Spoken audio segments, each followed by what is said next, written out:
আমি সকালবেলায় ঘুম থেকে উঠে সবার বাড়ির লেবা টানা দেখতে বেরিয়েছি, কাদের বাড়িতে কেমন নকশা ডিজাইন দিয়েছে। চলো তোমাদেরকেও দেখাই সবার বাড়ি ঘুরে ঘুরে। এই যে দেখো এদের বাড়ির আলপনা কত সুন্দর, আমাদের বাড়ি থেকে অনেক ভালো। আমাদের তো চালই কুলায়নি। না আমাদের ভালো হয়নি এবারে, কারণ চাল কুলায়নি। এই তো কত সুন্দর হচ্ছে, আমাদের থেকে অনেক সুন্দর হচ্ছে। ও ভিতরটায় গাঁদা ফুলের ছাপ লাথি দিছে, আমি দেখিনি এগুলো। দারুণ, খুব সুন্দর হয়েছে। এই যে ঠাকুর বসেছে এখানে।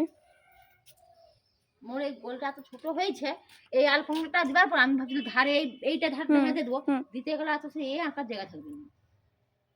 ওই যে কি সব মই কুলা ওগুলো আঁকার জায়গা থাকবে না, জায়গা থাকবে না, এই জন্য আর আঁকিনি। চলো দেখা হয়ে গেছে, এবার নেক্সট কাদের ঘরে দেখতে যাব দেখি। আবার একজনের বাড়িতে লক্ষ্মীর পা দেখো কত সুন্দর, এই যে কত সুন্দর।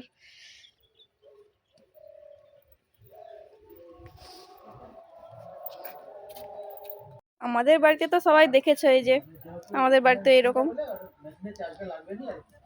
কারণ আমাদের চাল বাটা ছিল না, কম পড়ে গেছে তাই এমনই হয়েছে। এসে গেছি কাকিমাদের বাড়িতে, দেখো এদের বাড়িতে আরো সুন্দর ডিজাইন, লক্ষ্মীর পা আরো কত কিছু।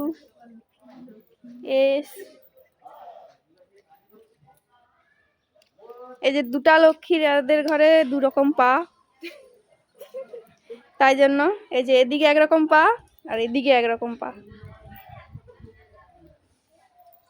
লক্ষ্মী ওদিকে উনানে রান্না করতে গেছে, না উনান থেকে রান্না করে বাড়ি এদিকে আবার যাচ্ছে।